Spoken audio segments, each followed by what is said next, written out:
நாங்கள் எவ்ரி தீபாவளிக்கு வந்து எடுப்போம். இப்போ வந்து பார்த்திங்கன்னா லாஸ்ட் இயர் கம்பேர் பண்ணும்போது இந்த வருஷம் பார்த்திங்கன்னா 18x ஜம்ப் ஆகிருக்குது லாஸ்ட் இயர் கம்பேர் பண்ணும்போது ப்ரைஸில். ஸோ இன்னும் போக போக போக ரேட் ஏறிட்டே தான் இருக்கும். எங்களுக்கும் பெண் குழந்தை இருக்குது. ஸோ இன்னும் அது 14,000 கிராம் டச் ஆகிடுன்றது மார்க்கெட்டில் இருக்கிற ஒரு விஷயம். ஸோ அதனால் இன்றைக்கி பார்த்திங்கன்னா 11,995 which is less than yesterday. அதனால் நானும் என் ஒய்ஃபும் எடுக்கலான்னு வந்திருக்கோம். இன்னொரு அக்கேஷன் நாளைக்கு பர்த்டே, அதனால் இன்றைக்கி அவளுக்கு எடுத்து கொடுக்கணும். என்னோடய பர்த்டே பட் ஸ்டில் அவளுக்காக எடுத்து கொடுக்கணும்னு சொல்லி இன்றைக்கி வந்திருக்கு. அதுதான் இன்றைக்கி ஆரம் பார்த்துட்ருக்கோம். ஒரு ஒரு ஒரு 10 சவரன் பார்த்துட்ருக்கோம். அதுதான். என்னோடய பேர் சரவணன். வானகரத்துலேருந்து வந்துட்டு இருக்கோம். இங்கே லலிதா ஜுவல்லரி தான் டி நகருக்கு வந்திருக்கோம். நாளைக்கு தீபாவளின்றதுனால இன்றைக்கே வந்து நகை பர்ச்சேஸ் பண்ணிட்டு போகலான்னு வந்திருக்கோம்.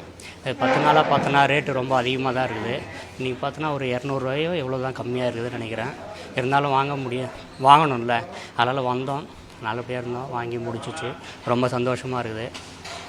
நாளைக்கு தீபாவளிக்கு அதுக்கும் இப்போ நகை வாங்கிட்டு போகிறது ரொம்ப சந்தோஷமாக இருக்குது. ஆனால் ரேட்டு மட்டும் கொஞ்சம் அதிகமாக இருக்குது. வாங்குவோம், ஃபெஸ்டிவல் டைமில் எப்பயுமே வந்து வாங்கிட்டு போவோம். அது வரைக்கும் ஃபெஸ்டிவல் டைமில் தான் சரி கம்மியாக இருக்கும் கடையில், அதை பேஸ் பண்ணி வரும். பார்த்தா ஒன்றும் நார்மலாக தான் இருக்குது, ஒன்றும் சொல்லிக்கிறாப்புல இல்லை. ரேட்டு அதே அதிகமாக தான் இருக்குது. எல்லா ஃபெஸ்டிவலுமே எடுத்துகிட்டு தான் போவோம், நகை வாங்கிட்டு தான் போவோம். ரொம்ப சந்தோஷமாக இருக்குது. சரவணன், வானகரம்.